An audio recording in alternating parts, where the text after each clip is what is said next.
संदिग्ध स्थिति में बैंक मैनेजर की मौत के बाद इलाके में हड़कंप मचा हुआ है। जी हां, पूर्वी चंपारण के रामगढ़वा थाना क्षेत्र से एक सनसनीखेज मामला सामने आया है, जहां सुगौली कड़मावा स्थित ग्रामीण बैंक के शाखा प्रबंधक जितेंद्र कुमार की किराए के मकान में संदिग्ध परिस्थितियों में मौत हो गई है। शुरुआती जानकारी के अनुसार शाखा प्रबंधक ने कथित तौर पर आत्महत्या की है। घटना की सूचना मिलते ही पुलिस मौके पर पहुंची और शव को कब्जे में लेकर पोस्टमार्टम के लिए भेज दिया है। हालांकि इस मामले में तब नया मोड़ आ गया जब मृतक के परिजनों ने आत्महत्या की बात को पूरी तरह खारिज कर दिया। मृतक के भाई कृष्णा कुमार ने इसे साजिश के तहत की गई हत्या बताया है। उन्होंने गंभीर आरोप लगाते हुए कहा कि उनके भाई की हत्या उसकी पत्नी ने अपने कुछ सहयोगियों के साथ मिलकर करवाई है। परिजनों का कहना है कि मौत की परिस्थितियां संदिग्ध हैं और पूरे मामले की निष्पक्ष जांच होनी चाहिए। वहीं पुलिस का कहना है कि मामले की जांच सभी पहलुओं को ध्यान में रखकर की जा रही है। पोस्टमार्टम रिपोर्ट और जांच के बाद ही मौत के कारणों की पुष्टि हो सकेगी। फिलहाल घटना के बाद इलाके में तरह तरह की चर्चाएं तेज हो गई है और हर कोई यह जानना चाहता है कि यह मामला आत्महत्या है या फिर साजिशन हत्या का। सुनिए मृतक के पिता और भाई ने मीडिया से बातचीत करते हुए क्या कुछ कहा। मार करके टांगा गया। किस आदमी पर आप आरोप लगा रहे हैं? किस पे शक है? उनका पत्नी पर, उनका साली पर टांगा गया। जो कुत्ता के शिकड़ जो बना के घुमाया जाता है, उस शिकड़ में टांगा के भूतों को बांध दिया कि उनकी पत्नी है, उनकी साली है, उनके ससुराल के लोग मिलकर उनको मारा गया है। जी। आप कौन है उनके? उनके भाई हैं। भाई है। और ये आरोप किन पे लगा रहे हैं? पत्नी पे? उनके पत्नी और उनके ससुराल वाले पे। Lions club of Motihari couple के द्वारा समाज सेवा की दिशा में एक बार फिर सराहनीय पहल की जा रही है। Lions club of Motihari couple के तत्वाधान में चौथा नेत्र ऑपरेशन शिविर का आयोजन 25 जनवरी 2026 को संस्कार नेत्रालय में किया जाएगा। इस शिविर का उद्देश्य जरूरतमंद मरीजों को बेहतर दृष्टि प्रदान करना और मोतियाबिंद जैसी गंभीर समस्या से राहत दिलवाना है। इस विशेष शिविर में उन मरीजों का नेत्र ऑपरेशन किया जाएगा जिनका चयन 19 जनवरी 2026 को चंपारण कोल्ड स्टोरेज हरसिद्धि में लगाए गए जांच शिविर के दौरान किया गया था। जांच शिविर में विशेषज्ञ चिकित्सकों द्वारा आंख की जांच के बाद कुल 30 मरीजों को ऑपरेशन के लिए चयनित किया गया है। Lions club of Motihari couple ने इस शिविर को लेकर आम जनता से अपील की है कि यदि किसी भी सर्वसाधारण व्यक्ति को मोतियाबिंद यानी कैटरेक्ट के ऑपरेशन की आवश्यकता महसूस हो रही है तो वे 25 जनवरी को सुबह 9 बजे सीधे संस्कार नेत्रालय पहुंचकर डॉक्टर्स से परामर्श ले सकते हैं। परामर्श के बाद पात्र मरीजों को आगे की चिकित्सा प्रक्रिया में शामिल किया जाएगा। Lions club of Motihari couple का यह नेत्र शिविर न केवल इलाज का माध्यम है बल्कि उन लोगों के लिए जीवन में फिर से उजाला लाने का प्रयास है जो आर्थिक या अन्य कारणों से समय पर इलाज नहीं करा पाते हैं। यह आयोजन समाज के प्रति Lions club of Motihari couple की जिम्मेदारी और सेवा भावना को भी दर्शाता है। बसंत पंचमी के पावन अवसर पर मोतिहारी के सिकारिया फार्मेसी कॉलेज में श्रद्धा, संस्कृति और शिक्षा का भव्य संगम देखने को मिला।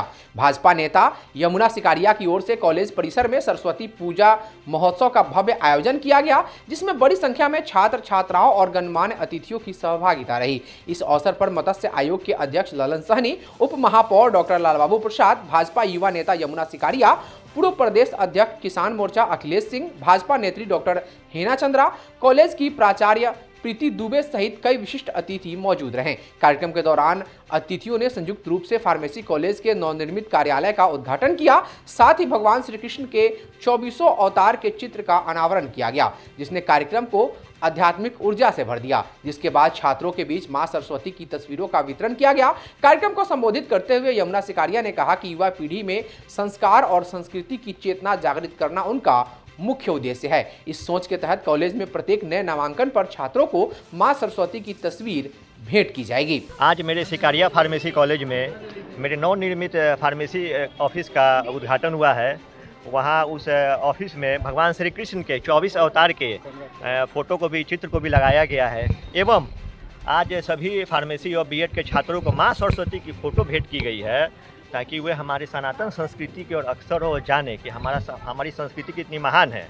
मैं सभी को शुभकामना देता हूं और इस अवसर पर हमारे बीच हमारे ललन सहनी जी मछुआरा आयोग के अध्यक्ष हैं, साथ में हमारे उप महापौर लालबाबू जी हैं, अखिलेश जी हैं और डॉक्टर हिना चंद्रा जी। इन्होंने काफ़ी बच्चों को सम्मानित किया, सराहना की। धन्यवाद। क्या संदेश देना चाहते हैं इस कार्यक्रम के तहत? आप क्या संदेश देना चाहते हैं?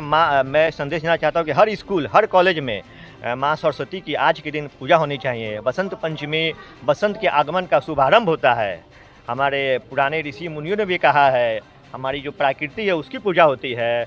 और इससे छात्र जानेंगे और विद्या की और अक्सर होंगे। वहीं मत्स्य आयोग के अध्यक्ष ललन सहनी ने कहा कि इस तरह के आयोजन से छात्रों में धर्म और संस्कृति के प्रति जागरूकता बढ़ती है। यहाँ आज इनका कार्यक्रम जो बहुत अच्छा है, बच्चों के बीच में माँ सरस्वती का चित्र को वितरण किया गया है।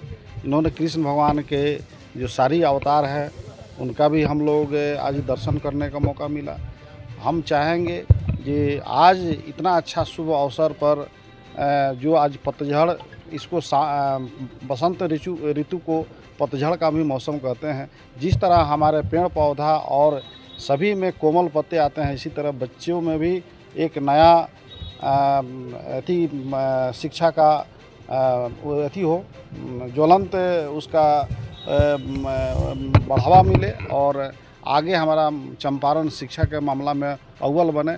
मैं यही सभी लोग से आग्रह करता हूं कि अपने बच्चे को पढ़ावे लिखावे और आगे बढ़ावे। उप महापौर डॉक्टर लालबाबू प्रसाद ने कहा कि भारत हर क्षेत्र में आगे बढ़ते हुए विश्व गुरु बनने की दिशा में अग्रसर है। वहीं भाजपा नेत्री हेना चंद्रा ने ऐसे आयोजन को सभी स्कूलों और कॉलेजों में आवश्यक बताया, जबकि अखिलेश सिंह ने इसे सनातन संस्कृति के संरक्षण और प्रचार की दिशा में एक महत्वपूर्ण मील का पत्थर बताया। माता सरस्वती विद्या की देवी हैं और अपना देश पहले विश्व गुरु हुआ करता था। ज्ञान के बदौलत ही हम पुनः माता सरस्वती का वंदन करते हैं, उनका पुनः भारत विश्व गुरु बने इसकी कामना करते हैं। अपने मित्र जमुना जी के यहाँ हम सब लोग आए हुए हैं, आदरणीय ललन जी, अखिलेश जी, हेना जी, सब लोग हैं।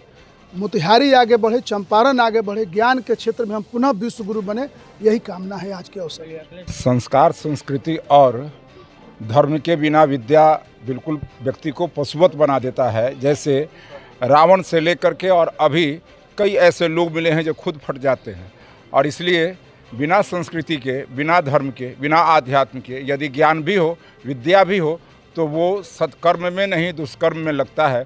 और इसलिए जमुना सिकारिया जी ने जो आज यहाँ अपने ऑफिस का उद्घाटन कराया है और इसमें 2400 अवतार की तस्वीर लगाई है और फिर उसके बाद माँ सरस्वती की तस्वीर लगाई है। विद्या हो, लेकिन विद्या संस्कार के साथ हो, संस्कृति के साथ हो, इसका इन्होंने एक संदेश दिया है। मैं समझता हूँ कि आज वसंत पंचमी के अवसर पर एक अच्छा संदेश लोगों में गया है। और जैसे ललन जी हमारे कह रहे थे कि नए पत्ते आए हैं, नई ऊर्जा आई है, हमारे नौजवान, हमारे देश के कर्णधार, उनमें नई ऊर्जा का संचार हो, वो राष्ट्र के काम आवे और देश के अच्छे नागरिक बने, इसी कामना के साथ और बसंत पंचमी की बहुत बहुत शुभकामना देते हुए अपनी बात। सरस्वती पूजा मनाया गया और सभी जो स्टूडेंट्स हैं, जो यहाँ पर छात्र छात्राएं हैं, उन लोगों को माँ शारदे की तस्वीर वितरण की गई है। ये एक बहुत अच्छा संदेश है। कहते हैं ना कि विद्या ददाति विनयम। जब विद्या होती है तो आपके अंदर विनम्रता आती है और विनम्रता से ही पात्रता आती है। कोई इंसान ऐसे ही पात्र नहीं हो सकता। किसी भी इंसान के अंदर वो संस्कार होना बहुत ज़रूरी है। केवल पढ़ाई लिखाई से कुछ नहीं होता। पढ़ाई वो भी करते हैं जो दिन भर किताबों से जुड़े हुए हैं, लेकिन आपको अपने संस्कार, अपनी संस्कृति, अपना विरासत को भी समझना बहुत ज़रूरी है, अपने आध्यात्म को समझना बहुत ज़रूरी है। और ये ऐसा संदेश यमुना जी ने देने का काम किया है, क्योंकि हम देखते हैं जैसे ही 25 दिसंबर आता है जगह जगह क्रिसमस मनाया जाता है, लेकिन शायद बहुत कम स्कूल हैं जहाँ पर लोग सरस्वती पूजा मनाते हैं। इससे क्या होगा, हमारे आने वाली पीढ़ी को भी हमें समझाना होगा कि हमारे देश की सभ्यता क्या थी, संस्कृति क्या थी। और जब तक वो नहीं समझेंगे, वो लगाव और जुड़ाव हमारे देश के मिट्टी के प्रति नहीं होगा, वो भावनात्मक लगाव जो होता है वो नहीं होगा।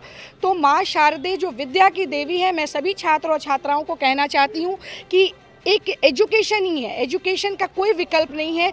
Education has got no alternative, कोई ऑल्टरनेटिव इसका नहीं है।